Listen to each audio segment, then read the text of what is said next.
Welcome to the event, the Oceans Whistleblower, a conversation with Daniel Pauly. My name is Dan Calamares, and I'm the project manager of the Sea Around Us initiative at the Institute for the Oceans and Fisheries. Before we start, we would like to acknowledge that the Sea Around Us and the Institute for the Oceans and Fisheries are based on the UBC Point Grey campus, which is located on the traditional, ancestral, and unceded territory of the Whistleblower people. You may be joining us from traditional lands across British Columbia, Canada, and the world, and we would like to acknowledge the owners and caretakers of those lands as well. A few notes on housekeeping. First, please be aware that this session is being recorded and will be uploaded to the Sea Around Us YouTube channel at a later date. For those joining us remotely, if you have a question, please enter in the Q&A box your questions, and they will be read by one of our facilitators at the end. The box is located on the bottom bar on the Zoom screen. Given the peculiarities of doing a hybrid interview style event, there may be a little bit of back and forth with mics and cameras. We ask you please to be patient, technically. Finally, for those joining us in person, the UBC bookstore has some copies of the Oceans Whistleblower and Vanishing Fish available for purchase just outside of the theater. Feel free to get your copy after this presentation and join us for a reception afterwards in the Hakai node located on the second floor of the building. Please note that masks should be worn at UBC at all times, unless you're eating or drinking or speaking. We would like to thank the Development Office of the UBC Faculty of Science and the French Consulate in Vancouver for supporting this event and the reception that follows at 7 p.m. We also want to thank Dr. Santa Ono, the UBC President and Vice Chancellor, who couldn't be here today, but who sent us the following message. Start of quote. Over the past 4 decades, Daniel Pauly has made contributions that helped entire countries rethink the way they approach ocean management. As the author or co-author of over 1,000 articles, books, and book chapters, he has brought attention to the most urgent issues affecting our oceans. Particularly over the last decade in his role as principal investigator of the Sea Around Us, here at UBC, Daniel has been unstoppable in his efforts to warn the world that global fishing catch estimates have been miscalculated for the past 50 years, and that, as a result, fish stocks are in danger. Daniel, UBC is proud of you. Santa J. Ono. End of quote. Now I'm going to give the floor to Dr. William Chung, Director of the Institute for the Oceans and Fisheries, who would like to welcome you to the IOF and this event. I would like to thank again the UBC Faculty of Science and the French Consulate in Vancouver for their support of this event to celebrate Daniel's work. It is such a privilege to have Professor Pauly as our faculty member in the IOF. His academic leadership and remarkable achievement in research, education, and policy engagement have become a foundational pillar of what the IOF is about. His contributions are hugely important to marine science as well as to realize the visions of the Institute, which is to have a world in which the ocean is healthy and its resources are used sustainably and equitably. So taking off my director hat, I'm very lucky also to have Daniel first as my supervisor, then as a mentor, a colleague, and a friend over much of my academic career so far. I grew up in Hong Kong, as a student working on tropical fisheries. His books and papers at that time have already really inspired me and opened my mind to all sorts of new and exciting and sometimes unconventional ideas of fishery science and biology. Since then, my career has been benefiting from his guidance directly and indirectly. In this year, there are many times when I would wonder why Daniel would approach certain questions or problems with his unique perspective. I learned about bits and pieces of Daniel's past story and experiences and started to see a connections in there. Reading his biography tells his life story comprehensively. It also helped me understand the discourse and reasoning behind his perspectives. That makes me even more respectful of him and his contributions, and I'm sure many of his friends and colleagues feel the same way. Now, without further ado, I would like to introduce our speakers today. First, Professor Peter Klein is an Emmy Award-winning journalist and full professor at the UBC School of Journalism and Writing and Media, where he served as director from 2011 to 2015. He is the executive director of the UBC Global Reporting Center and runs the Global Reporting Program, a year-long course in which he works with master's journalists, students from UBC and other universities worldwide to study the practice of global reporting. He is also a faculty associate at the UBC School of Public Policies and Global Affairs. Actually, in 2019, Peter joined CBS News 60 Minutes as a producer. He continues to contribute to the venerable American news program and is also a regular contributor to the New York Times Retro Report series, which examines old news stories from news perspective. He has also produced projects on many of the major American news programs, including Frontline 2020, has also contributed and written in many major news outlets. His work has been honored by the National Academy of Television, Arts and Sciences, the Society of Professional Journalism, Radio, Television, Digital News Associations, and many other associations. So it's really an honor to have him as one of the speakers for tonight. Then, I don't think we need much of an introduction, but I will say it still. Our colleague, Professor Daniel Pauly, is a UBC Killen professor and principal investigator of CRMS initiative at the Institute for the Oceans and Fisheries. Born in France and raised in Switzerland, Daniel studied in Germany, where he acquired a doctorate in fisheries biology in 1979 from the University of Kiel. He did his first intercontinental travel in 2017 from Germany to Ghana for his fieldwork related to his master's degree.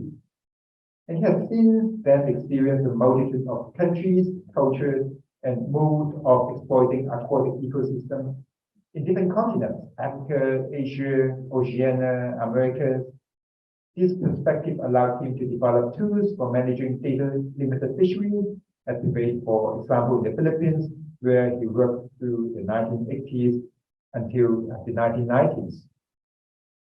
In 1994, Dr. Pauly became a professor at UBC Fisheries Center and was a director of the Fisheries Center from 2003 to 2008. In 1999, Daniel founded and since led the CRMS initiative, which is a large initiative developed and devoted to identifying and quantifying global fisheries trends. Daniel is also a co-founder of FishBase, one of the most utilized biological database in the world, as well as Sea Life Base, and he has helped develop the widely used eco modeling software, which is still a major modeling platform for looking at marine ecosystems. He is the author and co-author of over 1,000 scientific and other articles books and chapters of fisheries and related topics. I'm not going to say more about Daniel because that is precisely what we came here to learn more about tonight. But before we move on to the conversations with Daniel and Peter, there are some people who couldn't make it today but wanted to share some thoughts about Daniel and his contribution to science. With that, I will pass it to Valentina, who will share some of those thoughts.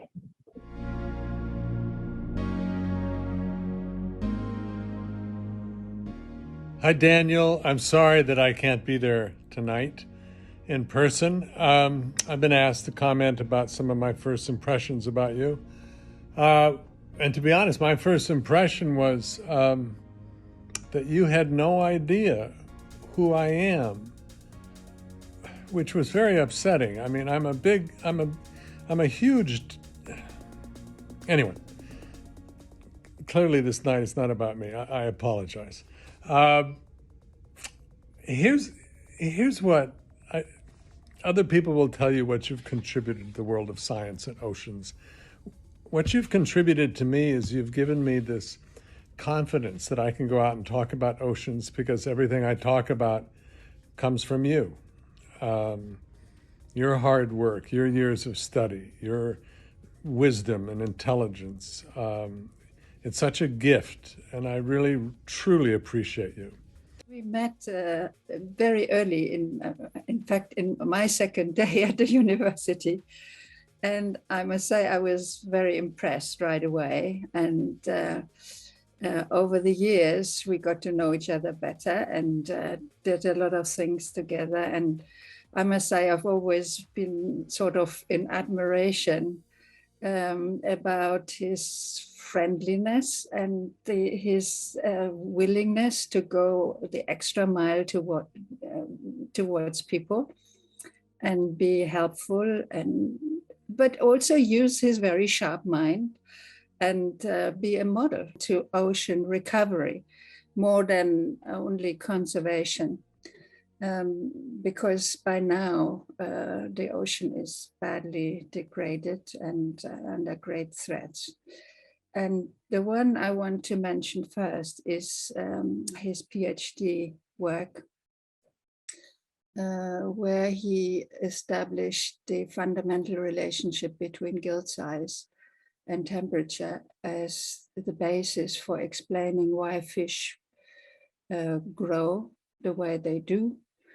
And also in the process, lay the foundations for explaining lots of phenomena. We see, for example, why fish move now from the tropics to poleward. And this theory, which he now calls the gill oxygen limitation theory, or GOLT, is opening elegant explanations for many phenomena we are observing. So I think it's absolutely outstanding and very fundamental. Daniel really made a change to marine research, to fisheries research, by being critical, speaking out for the first time that things were not in order, whereas everybody else kind of just did academic research on when do fish reproduce, or how many eggs do they have, or what have you not. So he was the first one to really was concerned, what does fishing mean on a global scale? So that's really something. And the other is that he was, as some want to call it, tropicalizing the difficult methods that could only be applied with age measurements to northern fish stocks. He simplified that all, and by doing that, he empowered colleagues in the developing world to also do fisheries research themselves and not depend on visiting consultants, as was the case until then. So I think that's his main contribution. He's an iconoclast. Daniel has challenged wisdom with humor and tenacity, and his scientific epistasy has led him to his gill oxygen limitation theorem and to demonstrate the inadequacy of fisheries data as we know them. Keith Addis and Ted Danson first got me to thinking that joining Oceana might be a good deed. So I went to a meeting where I met Dr. Daniel Pauly for the first time. We talked for a few minutes during a break, and after that, all I wanted to do was join whatever club he belonged to. Not just for his knowledge, seriousness, clarity, mastery, of course, for all that, but also for the immediately, obviously extraordinary man he is, for his lightness of spirit in the face of something so serious as the oceans crisis, and for his wit. Anyone who heard his famous talk about the consequences of fishing down the food chain knows what I mean. Fishing down the food chain isn't an obviously simple concept to convey. He made it unforgettable by putting on the screen a picture of a jellyfish burger, all dolled up to look like a Big Mac, as a vision of our future if we let things slide. Oceana is a house that rests on a few important cornerstones. Dr. Daniel Pauly is one of them. What a lucky thing for me to be a part of all that. What a lucky thing for the oceans that he is. I want to start with the title of the book, the English title, The Oceans Whistleblower. Whistleblower presupposes that there's something bad going on, that there's, the whistle has to be blown. It's blown to someone. There are people in authority who are listening to that whistle being blown. I think a lot of people don't even think about what's going on far off at sea. We live on land, you look out of the ocean, it's pretty, once in a while you see a whale jump. And it's sort of out of sight, out of mind. So what are you blowing the whistle on? And what have you been blowing the whistle on? Well, I shouldn't have to answer this question because I didn't choose this title. I didn't make it up. Journalists will know that they have no control over the title of things. That's very important for us to know. So I could only say no, but I could not generate the title. I liked it because indeed there is, I wouldn't say a conspiracy, but there's a tendency for the government agencies that regulate fisheries to be complacent about what they do and to be eventually captured. Now, one time I mentioned that the regulatory agency in Australia was captured, and I had a member of parliament who went out under protest because he had heard they are corrupt, which they are not. That industry capture is simply that occurs when, for example, your kids go to the same school as the as the kids of the CEO of the fishing enterprise. And then you can talk in informal context and you understand each other. And so the Minister of Fisheries perhaps can understand what the big fishery problem is. When does this minister get to see small-scale fishers screaming on the street? And they cannot then talk about what the problem are. And so industry captures is easy and it's well documented in all industrial sectors. And so our profession has been largely captured by fishery science, by the industry. And so from time to time, they need to be kind of shaken. And so I thought the title was appropriate because that's what we do, we shake them up a little bit. And yeah. Well, I think a lot of people outside of this room and outside of this Zoom see fisher folks as kind of brave heroes. You watch a show like The Deadliest Catch, and they're braving the ocean to bring in big catches. Or there's a sort of an image of the charming artisanal fishermen in the colorful boats and on coasts in different parts of the world, keeping traditions alive. Your book paints a much more complex and often kind of a grim picture of the people who throw lines and nets into the ocean to feed billions of people. Who are the people who ultimately bring us the seafood that you developed here?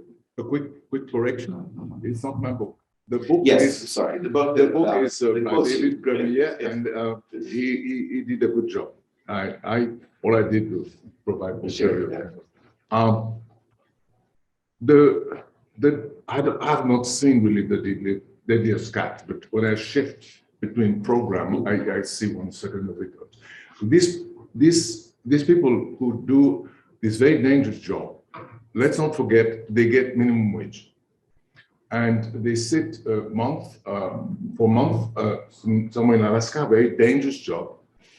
And then when they get all the minimum wage in one bat, it looked like they have money. And what they do then is fly to Las Vegas. We will not talk about what they do there, but that's what they do. And I have been in planes from Anchorage to Seattle enough to see that. I wanted to, one more thing. Yeah, we can hear you there. Okay, so the other fishes, who are they? Well, throughout the world, there's millions and millions of fishes. You see them in the global south. Poor, desperately poor, and trying to make a living. And then there's the fleet owners, fleet that are owned in France and Spain and China and in Korea, where they have lots of slaves on board. Slaves or people in modern slavery. And they compete against the small-scale fishes in most coastlines throughout the world. And so you have to sort that out. And who are the fishers? In France, for example, I was talking with a colleague from France. In France, in a fishermen association, it's the big guys hiding behind the small guys. And the public cannot sort out who they are, the fishers, when they talk on TV. Because the big guy always hides behind the small guy. The big guys hide behind the folklore, the people with the sweater that do the job, and that prevents us from sorting out the inequities of this whole deal. Yeah. I remember a startling thing you once said. We had Martha Mendoza who had done the AP story that won the Pulitzer Prize about fisheries, slavery and fisheries, and you said that there is no fishing without slavery. And I think what you were trying to get across, and I think what you did get across, is that the economics of how global fisheries works almost mandates the exploitation of people. Do you envision a world in which that's not going to be the case? Is it possible for us to harvest the ocean without exploiting people? Sure, because the most catch is done within 50 kilometers of the shore, and it could be exploited totally by people doing day trips, artisanal fishers. We don't need really industrial fishing because all they do is compete against the artisanal fishers, and most people don't know that. They think that we need small-scale fishers for folklore, and we need big time fishers or fishing boat for supplying the food. But actually, this is most trawlers in the world supply food from coastlines where the artisanal fishers could do that. And that's the reason why, if we were in Europe, we would talk about immigration of Senegalese and other West African people that have no option because the fish are gone along the West African coast. My colleague Washington Sumala has written a lot about it. Yeah. Well, certainly Rashid has as well. You've written some of the seminal papers in fisheries science. You also have a remarkable way with words, embracing knowledge mobilization and knowledge translation long before Shirk and NSERC were mandating this for funding. Not unlike Rachel Carson, who, really with 2 words, Silent Spring, changed global perceptions of the environment. And I assume that her book, Sea Around Us, was perhaps inspiration in part for perhaps. She was a fisheries scientist initially. Well, she's one of my heroes. She was quite something. She was unlucky though. Imagine publishing her 3rd book on the day that Japan bombed Pearl Harbor, and the book didn't sell much because people were all excited about Pearl Harbor. Well, I want to ask more about your use of language as well as your use of science. So one of the terms that you helped coin is this notion of shifting baselines. So first, can you explain what that term means for anyone who may not know it, and what led you to perceive the ocean ecosystem this way? Well, what really happened is that You remember 95, that was the first emails. It had started a few years before, but really getting an email was important then. And I got an email from Lord, was he Sir Bob May? Bob May is a nobility among scientists, and he was advisor to a journal called Trend in Ecology and Fisheries, and they had an issue ready to go to press, but one column, the last page, called postscript, they had somebody had not delivered, so he needed something just to fill the page, and he asked me in that email. He asked me to write something and send it to him fast. And so I grabbed something that was in the air and I wrote it. And what was in the air was the notion that what we try to preserve and to keep is what we cherish because we experience it ourselves. So when we're young, we see the world around us and its diversity and its beauty, and that we would like to preserve. But we don't know what was lost. What we like to combat is the loss that we will be experiencing in our lives. But what our parents lost, that has not the same truth. And so we don't fight for what they have lost. And our grandparents, they talk and stuff. And so you called it collective amnesia, right? Collective amnesia was another group of people who I discovered recently in one of the essays that one of my students wrote, that she wrote about shifting baseline without citing me. How can she do that? She can do that because the same month, the same year, somebody published a paper about pollution in Austin, where kids grew up in a polluted world and could not imagine a non-polluted world. And it was the same invention, the same concept. It was called collective amnesia. And that's the reason why I say it was in the cap. And I wrote that one page, I delivered it, and it got thousands of citations. And so in terms of cost per return, citation per page, this is the most successful. And it was written in a few hours.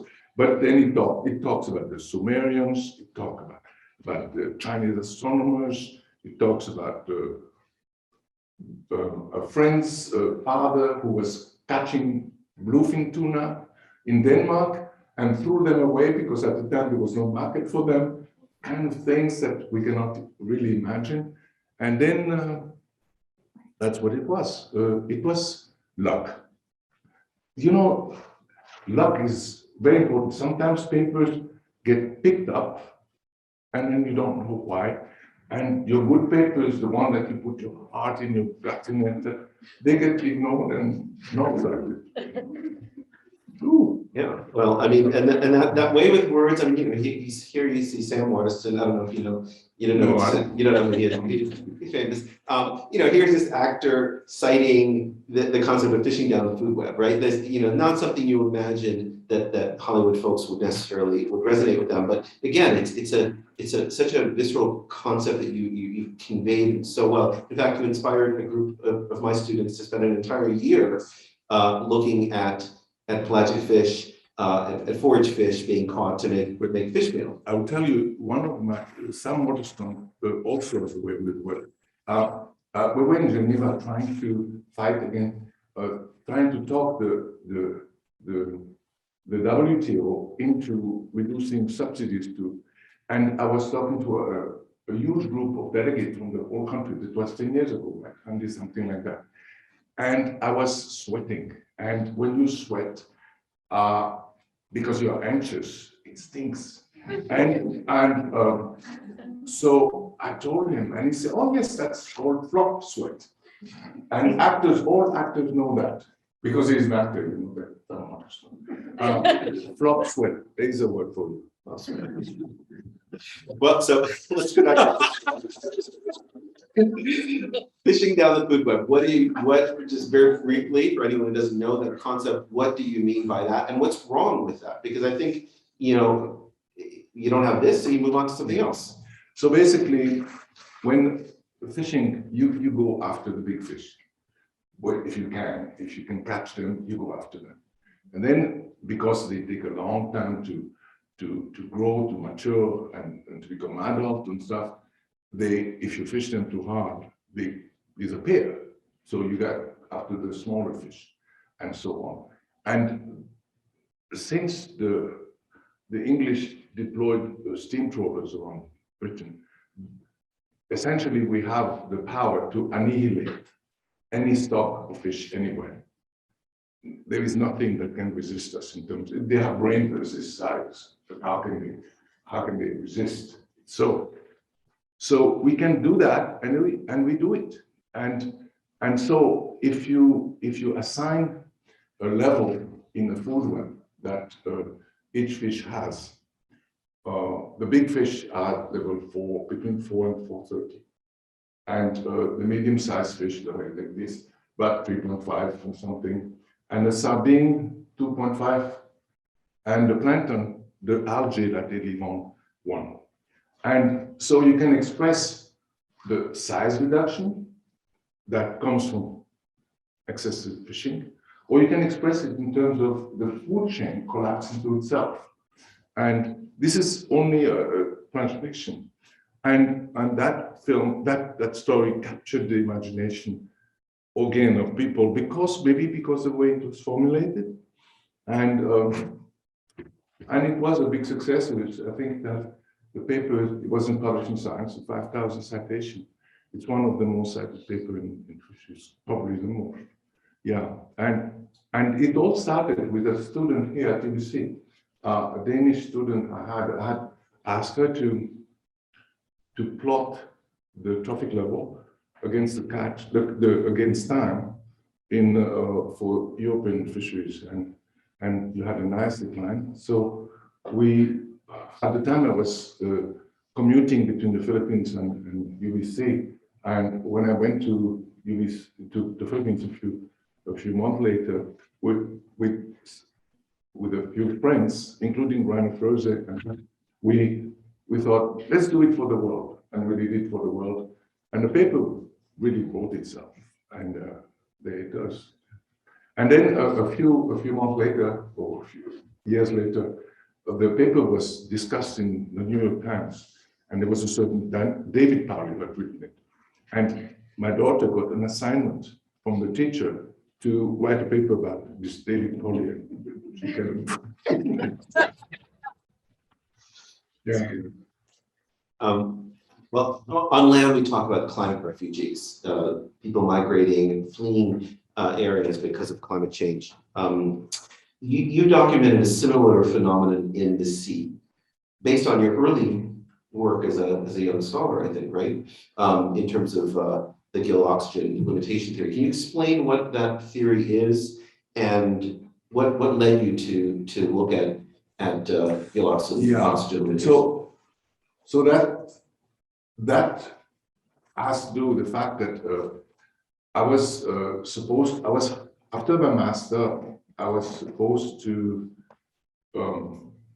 work in Tanzania. I was hired by somebody, by the German Development Service to work in Tanzania. So 4 months I learned Swahili. There is somebody who's I learned Swahili, and then they put me in a plane, and I was in Indonesia, where they speak Indonesian, not Swahili. So we were doing trawl surveys because we were introducing trawling into a place that never was trawled. And here comes the catch, boom, it drops on deck, and this is 150 species or so, of which half in the books. And you don't know anything about any of them in terms of their biology. And I realized that there is no way I can do fisheries like I've learned it. You study one species and then you know what to do. Because if you study one species, that's 1% of the catch. So you still don't know what to do. And they're all similar or they're all dissimilar. And I realized all of a sudden that the fisheries biology I've learned, I couldn't work. So I would have to invent a way of dealing with all these species. So how do they grow? Well, I would have to find out how each species grows, but then they don't have rings. They don't have rings in the otoliths that you can read because the temperature is the same. So no winter, summer, no rings in otolith. And then I noticed that some died real fast. The mackerel type, they die real fast, tuna-like shape. And the grouper-like, that are more white-fleshed, they took a long time to, sorry, this is mackerel. They died slowly. And the difference is actually that they're very active, the one that died fast, and they choke to death much faster than the other one. So I developed then techniques to determine the age from the size frequency distribution instead of the age frequency, the age distribution. And this is a time we're talking about the Pleistocene there. We are talking about 95 plus 70. The work was done in 78, 79, 80. I developed a method that used the computers that were common, the Apple II and the TIS-80. I don't know. We have 48K of memory on tapes. Anyway, computers made the whole difference. And also programmable calculators. I was quite good at it. And these HP calculators. And lots of the equations that were done on computers in the global north could be actually put on calculators. So I did that. I could program at the time, I cannot anymore. And so the growth part, how the fish grow, was quickly sorted out. And that is widely adopted, is used like crazy. But the part with the oxygen thing, that I wrote my dissertation, the fish, how they grow is determined by the shape of the gill, not by local food and condition. If there is no food, they die. They don't grow differently, they die. So they all grow in a predictable fashion that you can predict from their gills. And if it's warm, they tend to be smaller. And a number of rules I could deduct from this gill limitation. And thunderous silence. I got my PhD, and my advisor said, I don't know if it's right, but if it's right, it's a big deal. But actually, both advisors said that. And so the whole thing was dormant 3 decades. Basically, I did my work, the shifting baseline, fishing down and stuff. But parallel, I had a little, how to say, skunk work project or rose garden project that was this gill oxygen limitation theory. And basically, global warming woke it up. And that it all started, the revival with William, asking me to join a paper and or putting this theory to explain how fish will get smaller. And the paper was well received, and a bunch of Norwegian physiologists wrote, it's all nonsense. The fish they are not limited by gills. And you know how it is when you're contradicted. You want to show them. And so the stuff which had been dormant, I started a machine that produced papers. And I had a big one called a few days last year called the Golden Critique, where I could for the first time line up all the silly arguments that were against it and refute them and stuff, and lots of and in the little case, and I'm going to spend the last years of most of my writing is now about the gold, because I believe that we cannot understand what happens to the fish if we do not understand that they are not food limited, they are oxygen limited, and with global warming, it's becoming a horrible problem. Just in 2 sentences, can you explain the connection, just in case someone doesn't understand the connection between climate change, ocean warming, ocean acidification, and this gill issue? So basically, gills are a surface. A surface, and a surface cannot grow as fast as the volume. The dimension doesn't work. It's like if you have the radiator of a car to cool up the water that comes from the engine. If the engine gets bigger, you can make the radiator wider, you can make it higher, but you cannot make it deeper, because when the air goes through, it warms. And then if you put another radiator behind the radiator, it has no effect. And gills is exactly the same thing.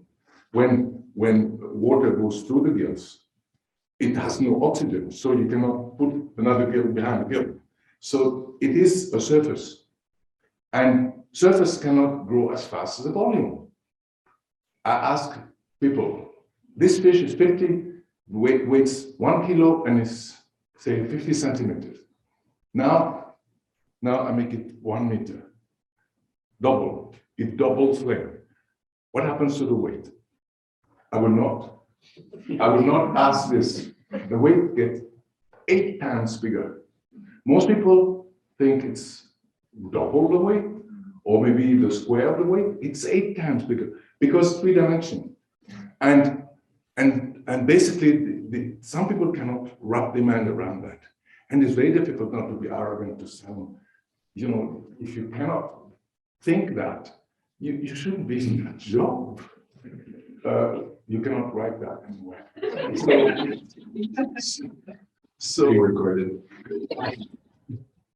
So that's what you're dealing with when you're trying to explain this theory, right? We have when you trying to explain this theory, and people challenge you on the dimensionality of a surface. I want to get to some questions, but I want to just finish with a few personal questions because I know the biography that you touches on your personal life. A lot of people who've known you for a long time didn't know much about your personal life. You have described how you got into science to escape some of the trauma of your early childhood. What were you trying to escape from? Well, basically, it's not the trauma so much as, well, yes, this was, I had a difficulty.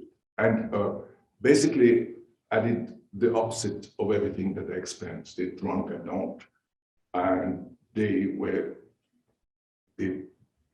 like criminality, and I don't, most of them.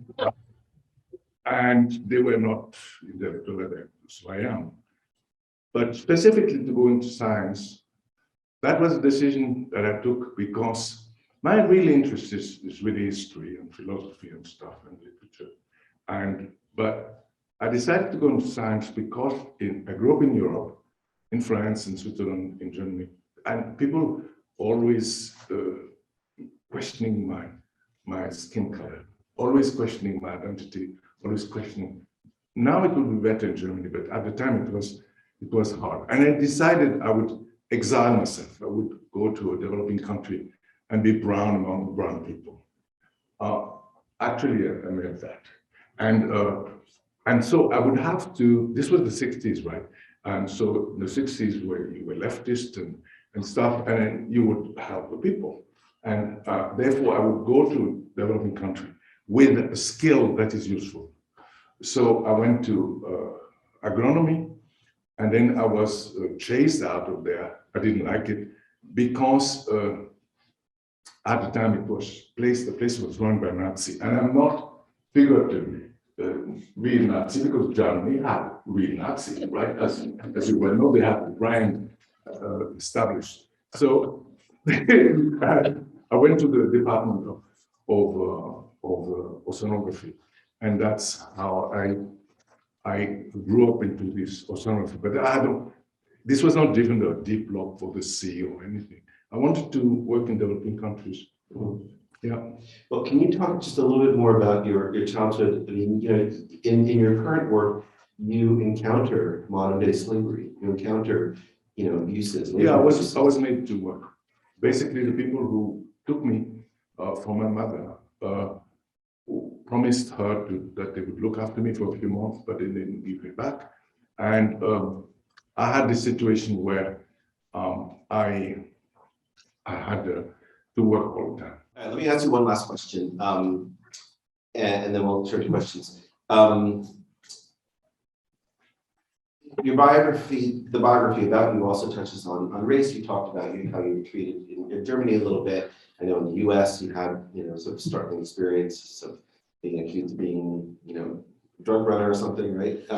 So, here we are in this kind of era of Black Lives Matter, where there's, I would say, just a beginning of awareness and a beginning of some reckoning, baby steps, but some steps. I'm curious, at how you view what's going on now, what you see as your role, and I know you've championed Scholars for the Global South, and what do you think about the state we're in? I have decided when I was in university in Germany, there was ample reason to be mad all the time. This was my African colleague, especially them. They were really badly treated, and women also. When you would get into a class and the professor would come in, and there are too many women here, I will have to do something about it. This was open madness, and you can be offended all the time and fight against it, and then when you do that, you can't work. You can't work.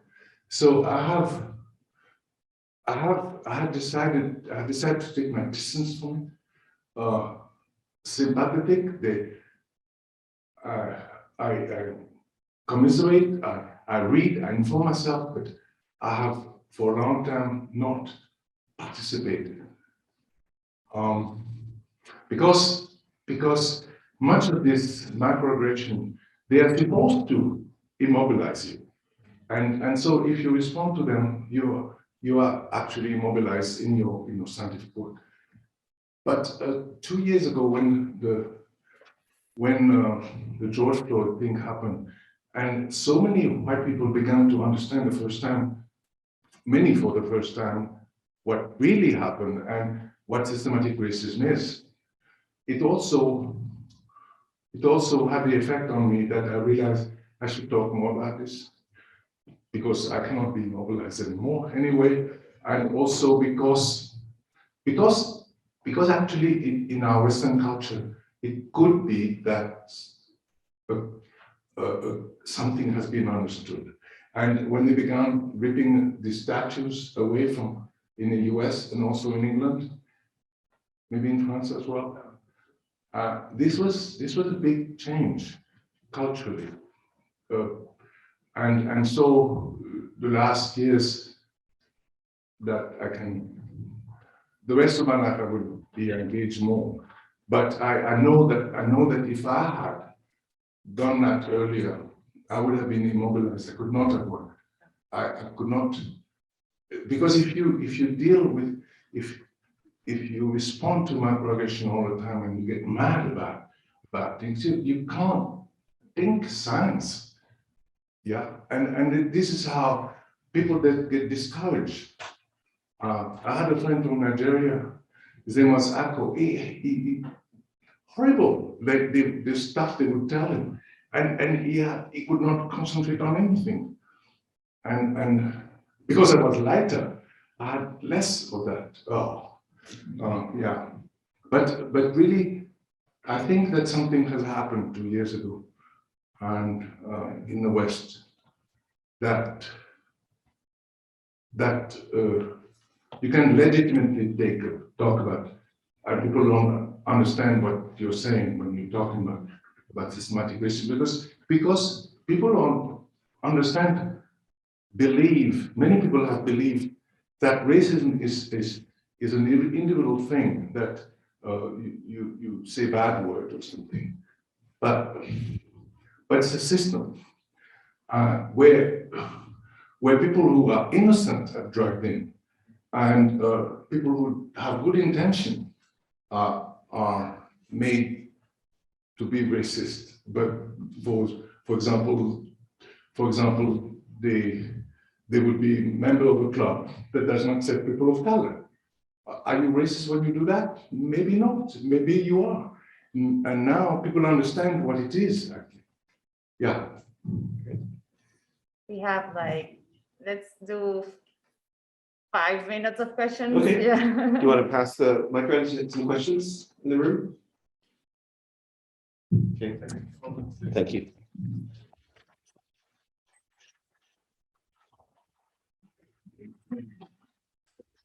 Thank you. And then the talk has focused on the quality of your work. Actually, I've come from Norway, but I'm not Norwegian. I will be reporting in full. We all know the quality of your work is outstanding, but your productivity is also outstanding. I mean, most scientists will be lucky to publish 100 papers in their career, and you've 1,000. So, well, my wife taps a lot of stuff that I write down. So, what's the secret, or how do you get the time? How do you produce so much? And this is, for your early career people, how do they? No hobby. No football. No hobby. I must say, you see, in my formative years, between 17, 18, and the age of 23, I was going to night school. I was going to school from 5 to 9, every 5 times a week, and I was working as a worker in a factory when I moved from Switzerland to Germany. And so that's the year where you are a student, when you socialize, when you do that. I couldn't do it. I had to work during daytime, evening, went to school. And so I never got into habit of having hobbies and stuff. So I don't, there's no secret. It's simply that I have no hobby. I read, if you can count this hobby, but I don't have. Languages. You read about languages? That's a yeah, hobby. I read about yes.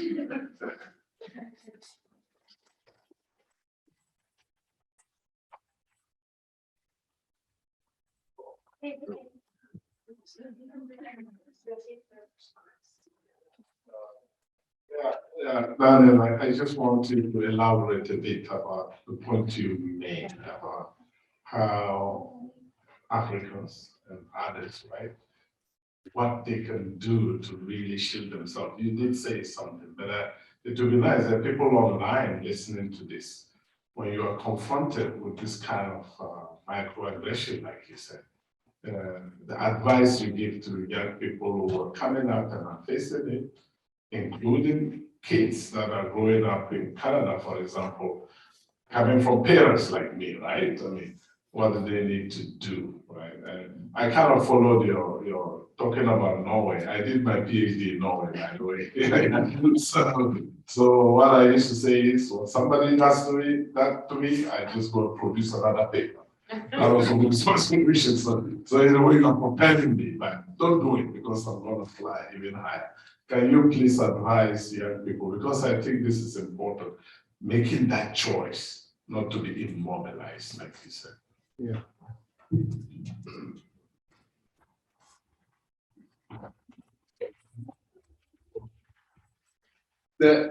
That's true. That basically the way you respond is excellent. Imagine what white supremacy exists. They do exist. What they claim to be smarter than you. Well, they aren't. So that, and every paper recognition you get and stuff shows how silly they are, how stupid they are. And so that has been the way to deal with this. You just ignore them. And I must say that I have learned enormously from Sandra's parents, because my parent, they grew up in the US, they are Americans, and they had to learn to retain the dignity and the humanity in the face of incredible madness. For example, I learned about the Green Book, the film, about, you had to know which hotel will take you and your children when you move from one place to the other. I didn't see the film, but I learned it from her father, because they experience it, she experienced it. And so they are people who knew how to deal with this madness and retain the dignity. And there are other people, like my biological father, also American, a friend of my wife's father, who drunk. That's how he dealt with it. So it makes you crazy. It can make you crazy, but it also propels you to affirm yourself, to assert yourself. Yeah, this question. Thank you so much for today. This has been really wonderful. I think many in the room would agree that global fisheries is certainly one of the most harrowing issues to work on. And perhaps you've already answered this a little bit, but how do you, in light of that, maintain your lightness of spirit and your conviction to continue from a sort of well-being and scientific state of mind? Well, that's a beautiful ultimate question. I get often asked about the question that, are you an optimist or pessimist, or how do you maintain yourself? And the answer is quite right. And think of yourself in 1940 in England, in the UK, and the Nazis have just invaded Poland. They have just finished swallowing France, and they are ready to jump across a channel. And then you're asked to take a possession. You can negotiate with the Nazi, let them invite them in, take over and stuff, or you can fight them on the beach, fight them in the hills, fight them on the air. You know which one I'm talking about. Because the things that we are faced now, especially young people, that we will live through, is a time of horror, a challenge, because this global warming is not abating. You live in a country that has the highest per capita emission in Canada. We could have lower emissions, but we don't want to make the sacrifice in Canada. So we have a big problem coming. And global warming is not going to be fun. It's going to be harvest failing in India and in China and in Europe. And when harvests fail and millions of people die, they're going to throw bombs at each other. This is getting nasty and nastier. And fisheries problems are nothing compared with what agriculture will give us when it begins to fail, if it fails.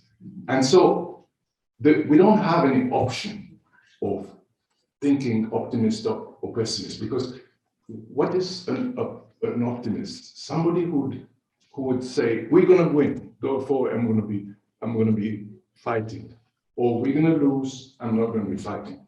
We don't have any other options than to fight, even if we lose, because what is the alternative? Is to do nothing. And if you ask yourself, what is the alternative to doing something? You can see that it is immediately absurd. You cannot not do something. So that's the response. Maybe we ask the Zoom question that we have, and Sure. we wrap up.